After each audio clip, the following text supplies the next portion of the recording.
Welcome to Built on Air, a podcast and video series about all things Airtable. In this episode, Andy Cloke joins us to show off his excellent Airtable app, Data Fetcher.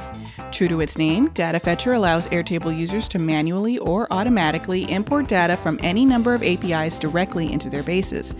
Andy talks about the development process for such a useful app and all the challenges that came with, such as making a wide release app flexible enough to work for most users. He did so by implementing a robust user interface, which entailed anything from combining multiple pre-made components to creating his own page navigation system. We get a guided walkthrough of how one could set up the app, as well as some examples of the app's implementation. Speaking of wide releases, Data Fetcher is now available on the Airtable Marketplace, so you can try it out yourself. Good afternoon. Hey, how you doing? I'm doing well. Thank you so much for being on the podcast. Happy to be here. It's always great to have another developer. You have recently come out with a new custom app for Airtable that's available on the marketplace called Data Fetcher. And I wanted to learn a little bit more about how you came to make such a project, and then we'll demo it later so everyone knows what it does. Yeah, sounds good. My background, is like front-end development. So I've done quite a bit of web and native stuff, like React and React Native, which is what Airtable development used. So I'd had some experience with some of the technologies, but then kind of start of last year when they opened up the blocks contest, which I expect most of your listeners know, but for anyone that doesn't, like Airtable launched all their apps originally, stuff like the chart app and stuff like that, but then kind of hinted they were going to open it up so any developer could get involved and make apps for the platform. So kind of the middle of 2020, they did this contest and basically said, create your apps, submit them to us. I believe you made an app. I did. Yeah. We don't talk about that here. So I was a little bit late to the party. So I found out about the apps contest just after that, and saw an app on Google Sheets, an add-on on Google Sheets called API Connector. And that's where I got the original kind of inspiration for Data Fetcher. This add-on API connector is basically a way to run API requests within Google Sheets. So it's for sort of semi-technical people and technical people that know how to work with API requests, but want to, rather than use a tool like Zapier or like write a script and host that script somewhere, which is a bit of a faff, want to do that all kind of within the existing platform they're using. So I thought, why not make that for Airtable? So I kind of took a lot of inspiration from that app without copying it too much. Copied quite a bit from like the Postman UI, if you've ever used API tool like Postman, and basically worked with Airtable's like brand new Blocks SDK to build the app, and then submitted it kind of September last year. And then there was quite a lengthy review process to basically answer a load of questions that they had and a load of design feedback and security questions. And then we went live in November, so mid-November. So it's been live on the kind of app marketplace for like 2 months now. Great. So in the background for developing custom apps, you can develop your own and then handle your own distribution. And that's kind of done on an installation by installation basis. But to your point, if you want to release it to the marketplace, Airtable does have a review process that, depending on the complexity of the app, can take a while. Data Fetcher is fairly complex, I would say.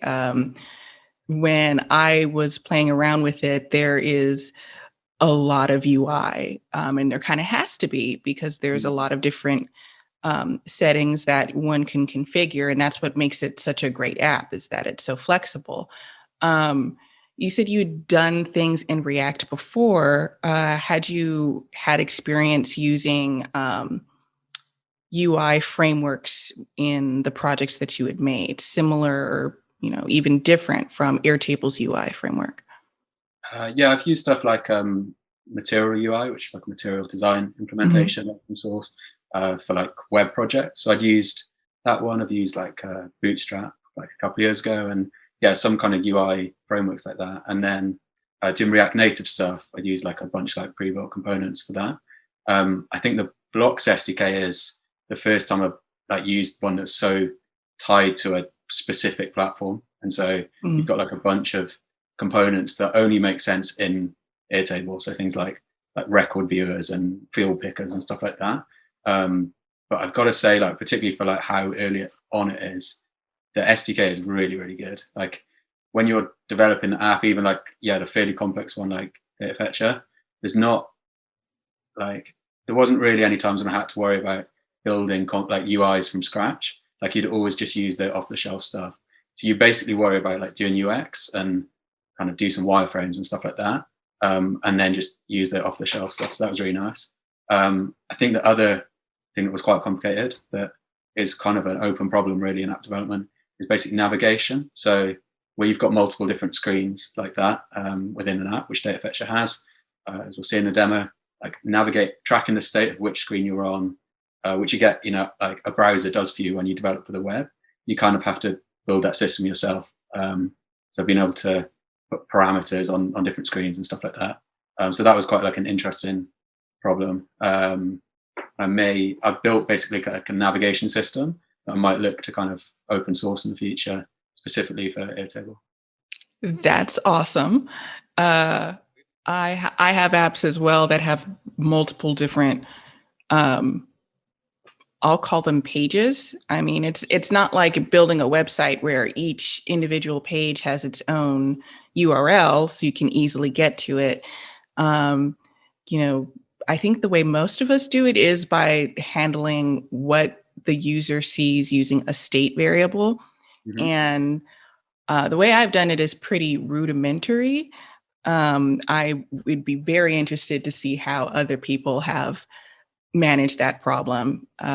So far, I haven't had too complicated visuals in my apps, but I can see in the future the need for a more robust system.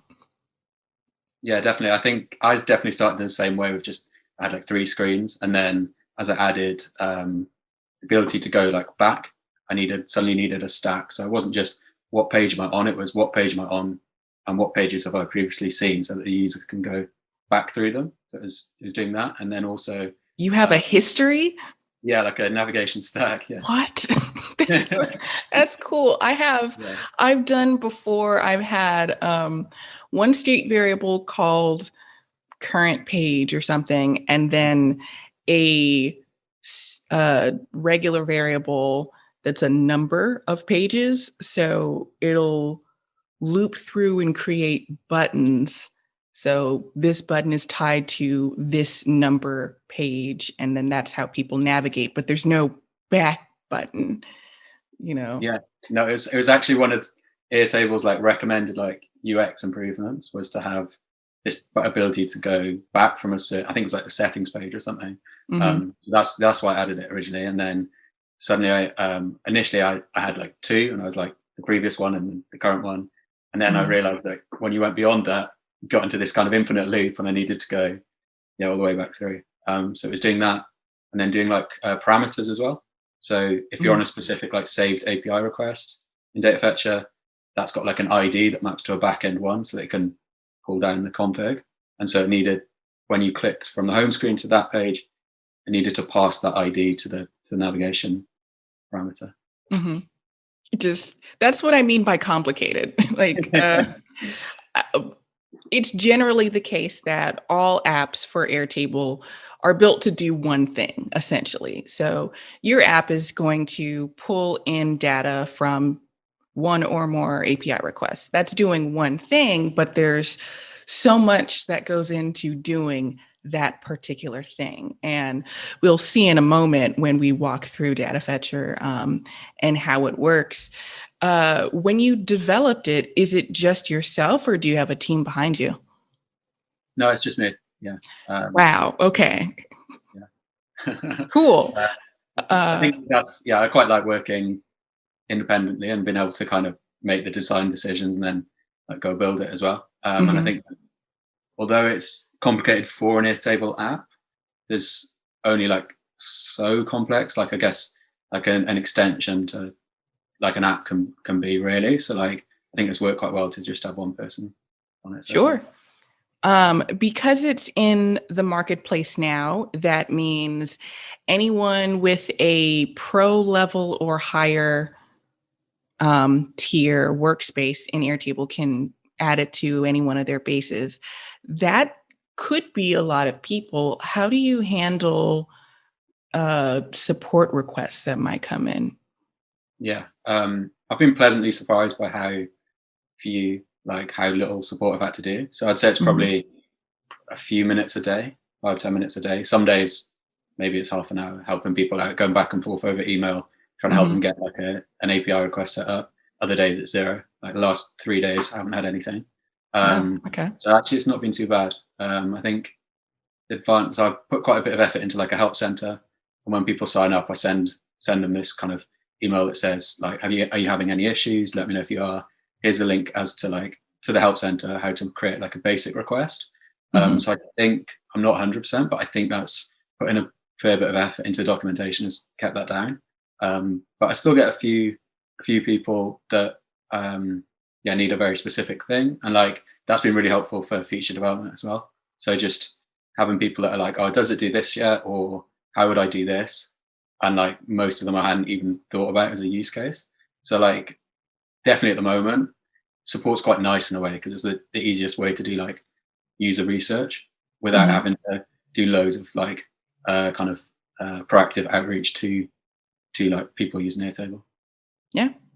Well, that's nice. That it's so that you've designed your app so well that most people can install it and kind of look around and see how best to set it up, and then it working without a hitch.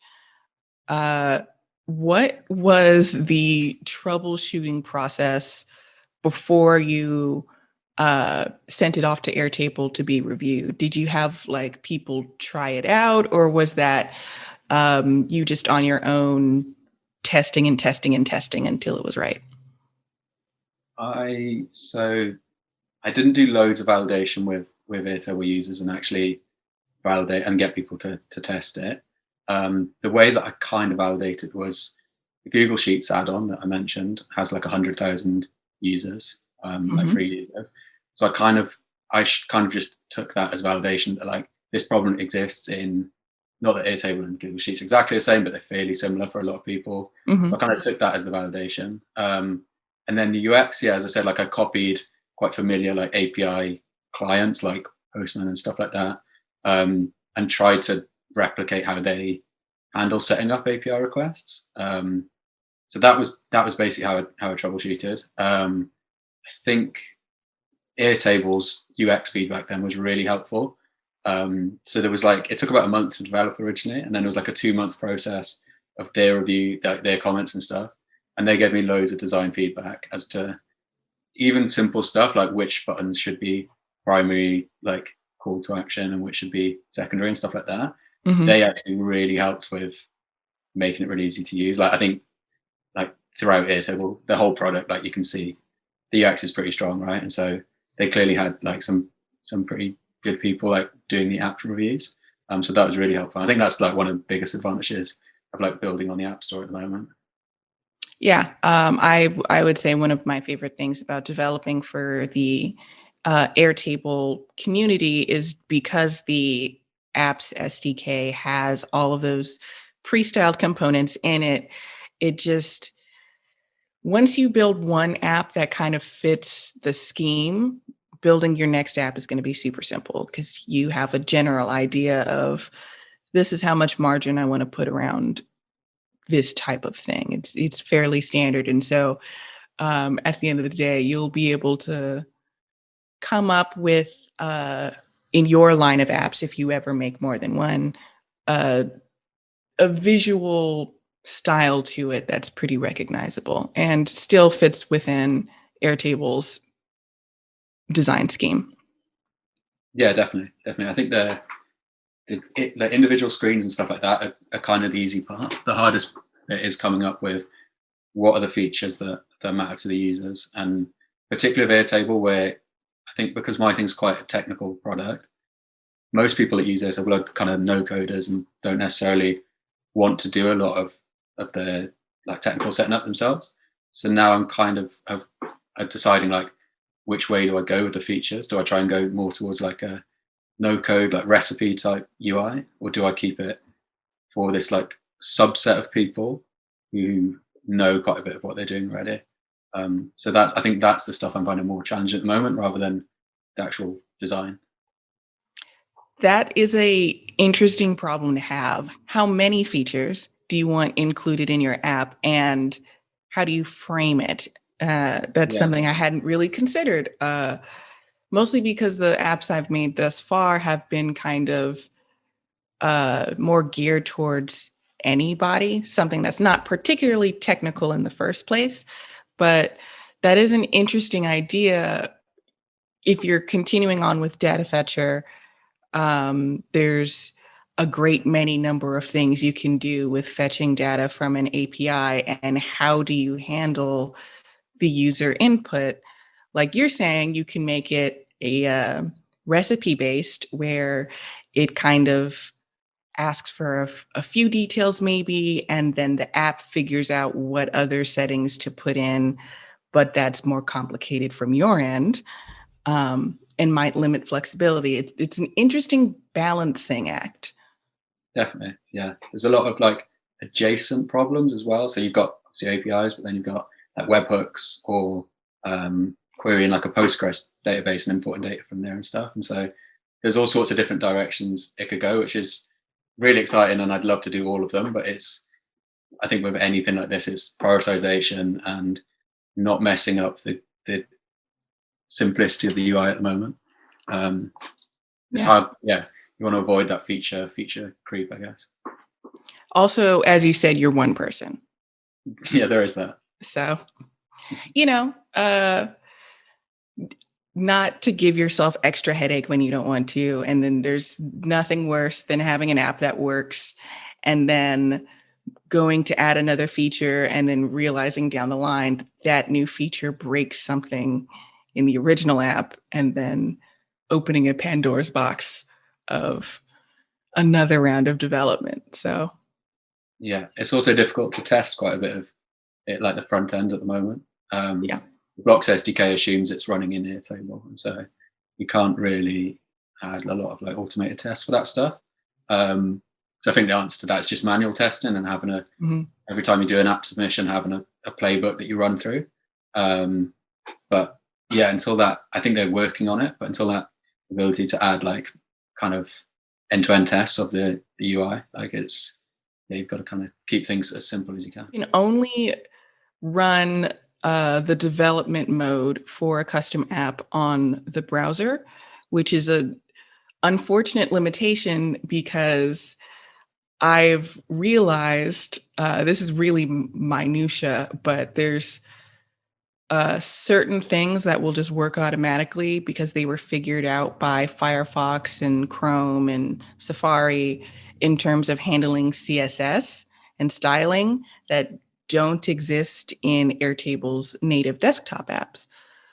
For instance, if you were going to use the gap property on grids or flexboxes, they won't work. So you have to do with the negative margin workaround. It's a headache that I didn't realize was a thing because you can't develop on the desktop apps. You have to release them and then check there and then go back.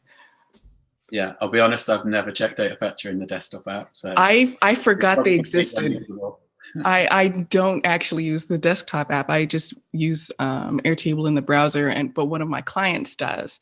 They only use the desktop app, and they were like, "Hey, these two boxes are running up against each other. Is it supposed to look like that?" And it's not.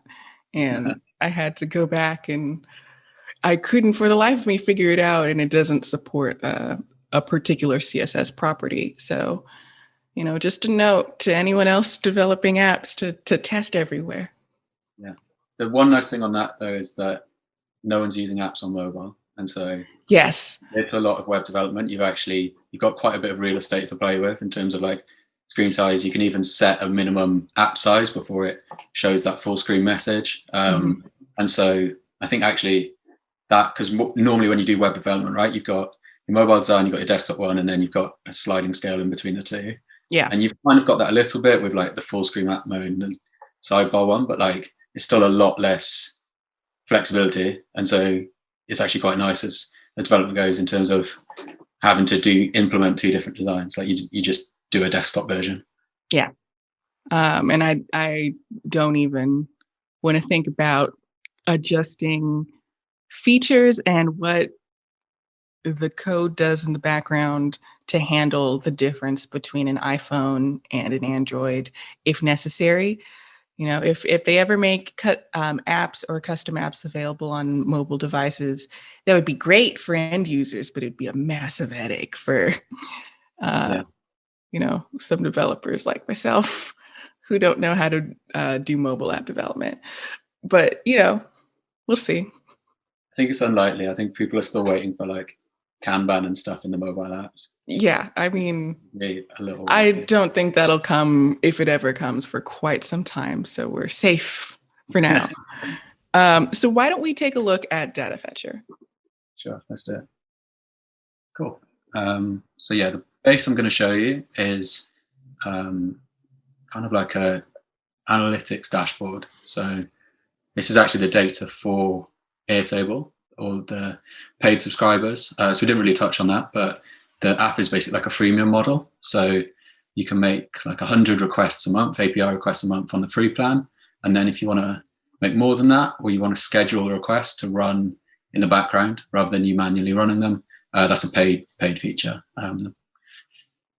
So you upgrade through the website. So yeah, I'm pulling in the customer data from Stripe, which I'm using for billing. I've made sure there's no email addresses or anything that would identify anyone in here, but we've just got the subscription amounts and some dates and stuff.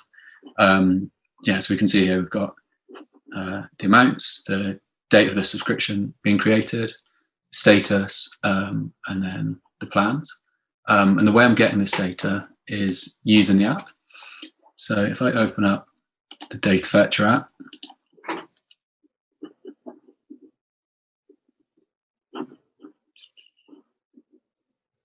so I land on this home screen, which is a list of like all the API requests that I've previously saved. And so we can create a new one using this create button here, or we can go to one that I've saved before using just clicking on it. And then we can see all the details of it here. So this is what you mentioned. It's a fairly complex UI as Airtable apps go. But essentially, we've got the ability to set up all the different bits that you'd want for an API request. So we've got a name to save it against. We've got a URL, and then we can set headers, parameters, and a body for the API request. So here, to hit the Stripe API, we need to set like an authorization header. So I've got like a variable saved in Airtable that lets me do that. We then say, when I go and get this API request, when I make this API request, which table do I want to put that data into? So we've got a table picker there that lets me say, I want the subscriptions table and a view. And then we can say, how do I want that data to update the table? So maybe I just want to add new records every time I make the API request, or maybe I want to update the actual data that's in there already. We can then set a schedule. So this is like a paid feature. So we can say, make this API request every hour, on the hour, every few days, or every day, every week on particular days. And then we've got this field mapping. So this basically says, how do I want the data that I've got coming back from the API to like map to the table? So for each field that comes back, and if we look at the Stripe API docs, these are all different fields. So there's quite a few. We then choose like which ones we want to keep, which ones we want to filter out, and how that should map to the table. So if I run this now, you can see it makes the API request, and then it updates the data in the table. And we can see then 3 new ones came in the end. So this is obviously just one example, but we can put pretty much any REST API in here. So a couple of things I did mention. There's also pagination. So most APIs won't give you all the data in one go. They'll let you go through it like page after page. So we can actually set that up and say the type of pagination that it uses, how many pages I want to fetch, or just fetch everything until nothing comes back from the API. And that lets us basically pull, you could see when the API request then that it ran like 3 times. And that pulled in like 10 subscriptions at a time. So that's the basics of like making an API request with Data Fetcher. Now that we've got all this subscription data in the base, we can do some kind of analytics and stuff like that on it. So we can see at the bottom here, we've got the sum of all the subscriptions each month. So that gives us like the MRR of the app. We can also link it. So Stripe have another API endpoint called products that lets us fetch like all the different plans that people might subscribe to. So using Data Fetcher, again, I've pulled in all the different products here with their IDs and their names. And then we can actually link those 2 things. So subscriptions are linked to plans, and the app, the Data Fetcher app, when it runs and pulls in new data, it's going to create those links and update those links for us. By doing that, we can then add roll-ups. So I can see how many subscriptions have I got on each of the plans, and then how much revenue can I attribute to each of the different plans. So yeah, that's the kind of basics. Those are like the 2 things I've looked at for this dashboard so far. And then using all that data that we've got pulled in here and is coming in each hour, I've then used the scripting app to create some metrics using that data. So I've got a script here that basically goes through each day, fairly complex script, goes through each day and basically creates a metric for each historical day. So I've got what was the monthly revenue at that point, how many subscriptions did I have, and then dividing one by the other, how much revenue does each user create. Using this table, we've then got the chart app that, if I full screen this, shows us all those metrics over time. So I don't know if you've ever seen tools like Beermetrics or ChartMogul, or those kind of SaaS analytics platforms, but like this is kind of a fairly lightweight version of those, but all set up using free apps. So we've got all these metrics over time. And then there's one more feature that I think is worth mentioning, which is the ability to basically run an API request using some of the data like in your table. So using the Data Fetcher UI, we can basically insert a reference to the table. So this API is for like getting stock prices. And the way that it works is you hit this kind of base URL and then you put in a ticker here. So like a stock ticker. And the way that this works is, so you'd put in like Apple or whatever. I've got a table with a load of those tickers set up here. So I can basically say, use that table, pick the ticker field, click confirm, and then that's now got a reference back to the table. So when this runs, it's going to like dynamically insert that ticker value into the URL and run an API request for that. So obviously there's a bunch of different use cases for this, but this one is basically for each row, each record in the table, go and get the stock price for it and bring it back, and then update that record. So we set it there in the URL, and then in the advanced settings, we say run it on multiple records. So don't just run one request, run it on each. And then if I run this, we should see these prices here. They update.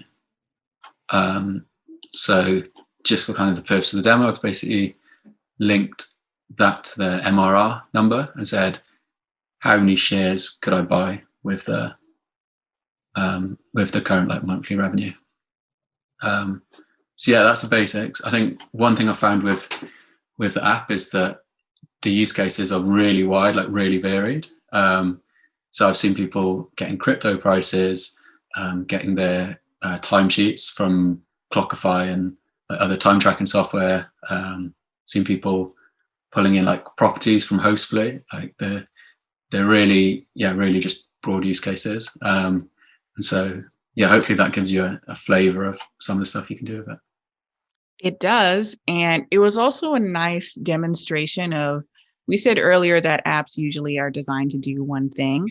And it was a good demonstration of how you can use multiple apps together to create a full dashboard. So pulling in data using Data Fetcher, doing a brief run of a script to kind of consolidate your data together, and then a chart app to display it visually.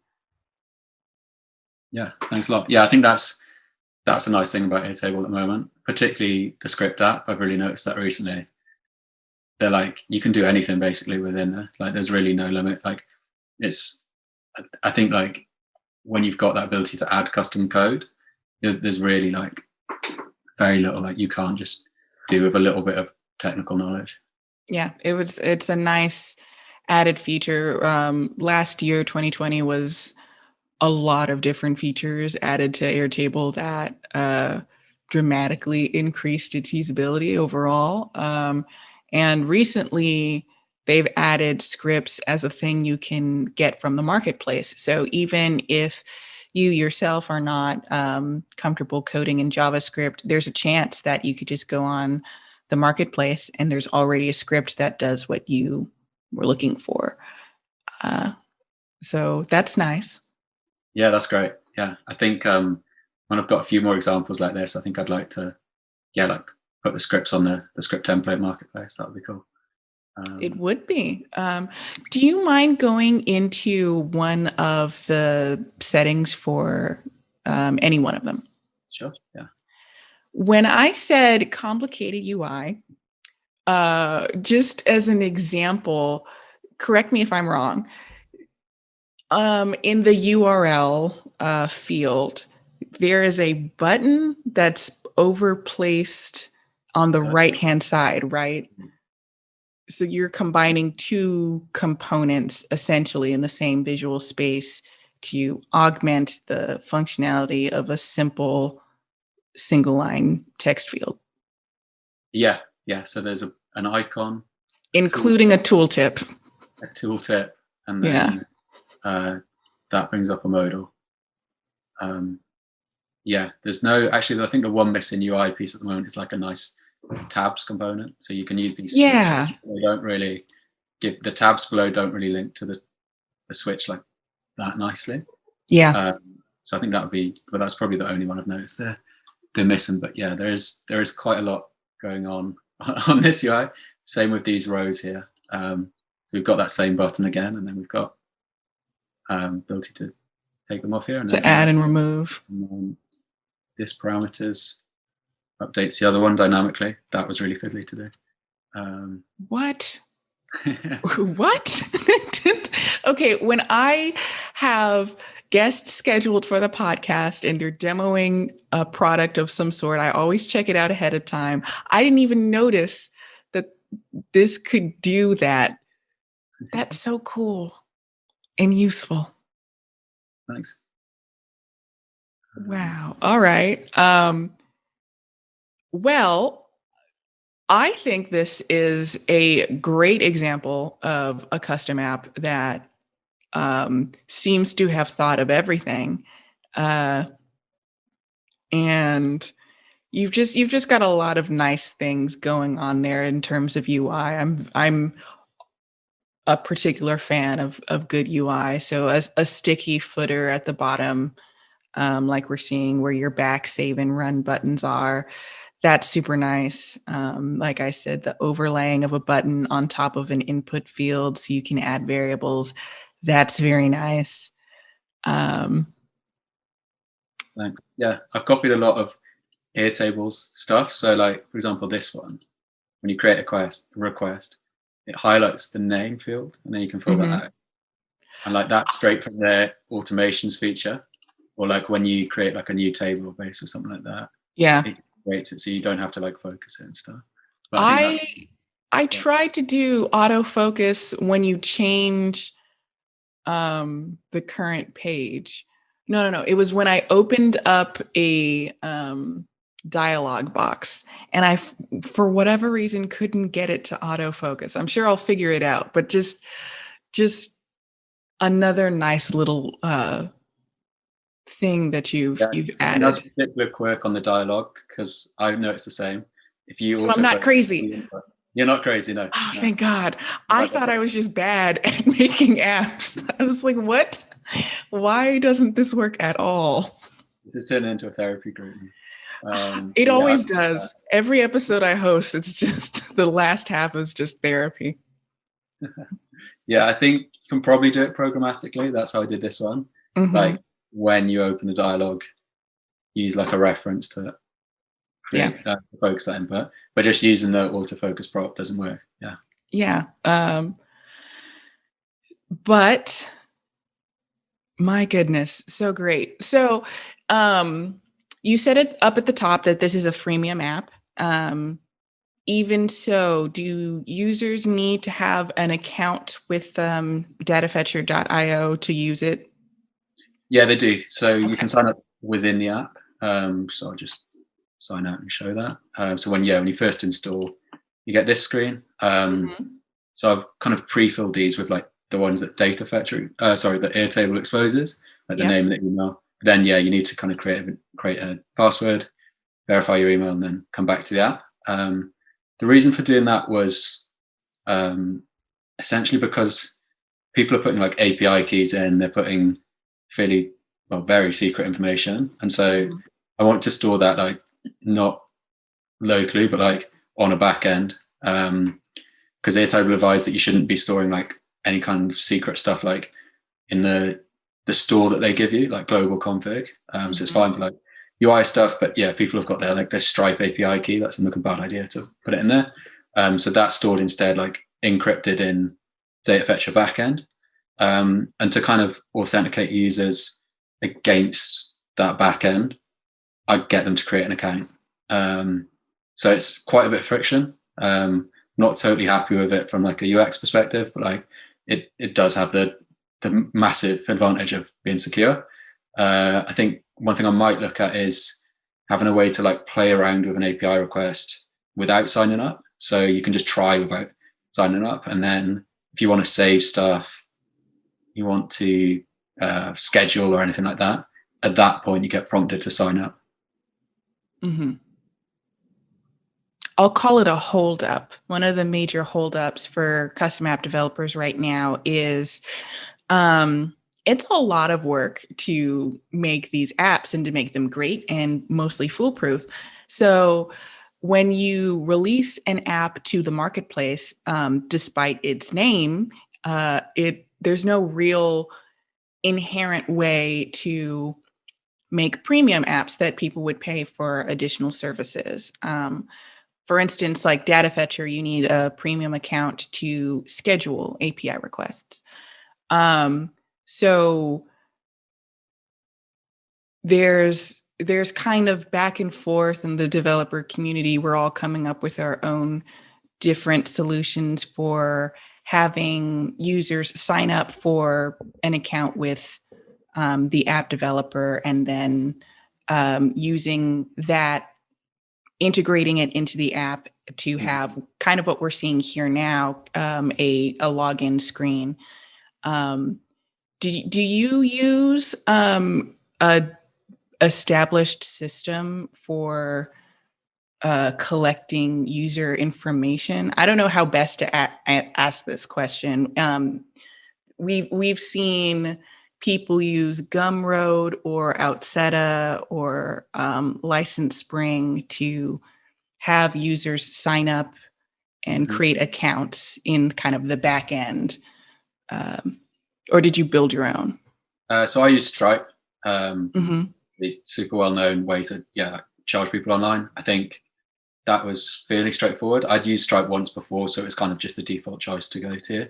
Yep. And then for subscription stuff like this, like the API is really nice. I think Gumroad or any of those would work nicely as well. Slightly different flow. You'd probably put the API key directly or whatever thing that Gumroad gives you like straight into the app. Mm-hmm. But yeah, so I've basically got the users are stored in authenticated with Firebase auth, and then Stripe is basically handled like on my website. On Datafetcher.io, like they go through an upgrade flow from Yeah. there. And then Stripe gives you the out of the box like checkout pages. So I'm using those as well, rather than building all that myself. So they give you both like a checkout flow and then a billing management page. I can't remember exactly what it's called, but it's just an out of the box way for people to like upgrade, downgrade, cancel. So yeah, probably save like quite a few days of development time just using all their out of the box stuff. Yeah. And that's more or less at the request of Airtable that no payment processing happens within an Airtable app.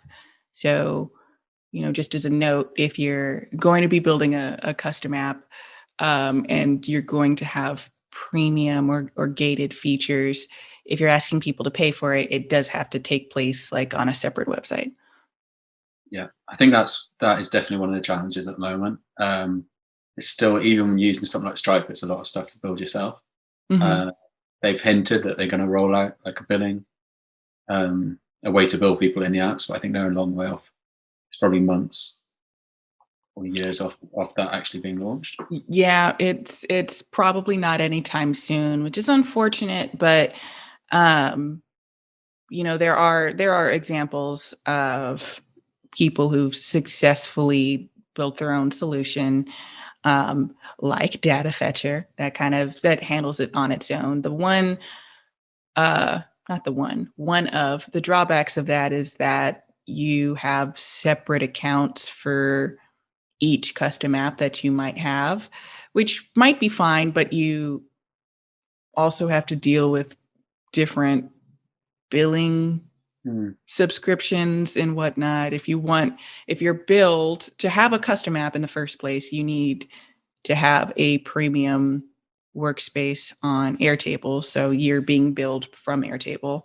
And then you're going to have separate bills from each premium custom app that you have, where it would be nice from a customer standpoint if you just get billed for all of your custom apps at the same time in the same invoice as your Airtable bill. Whenever they figure that out, that would be great. Yeah, that would be really nice. I think I've had it quite easy because it's got a lot of back-end component to it. So I'm able to track usage, like manage customers and stuff like that. But if you built an app that's just front end, that's just does some UI thing, like that's a lot harder to gate off without storing like sensitive stuff in the front end. I know there's a couple that do that, like the bulk download attachments app. You need like a mini extensions subscription to do it. So I'm not sure how they're handling it in the front end, but it's definitely possible. There's a bunch of different methods, and I wish I knew them all so that I could know them for when I build my apps. But this has been a great demonstration. Data Fetcher is currently available on the marketplace, and we'll have a link to your website in the description of this video so that people can sign up for an account for themselves and just go wild, it seems, with Data Fetcher. There's so much that you can do with it.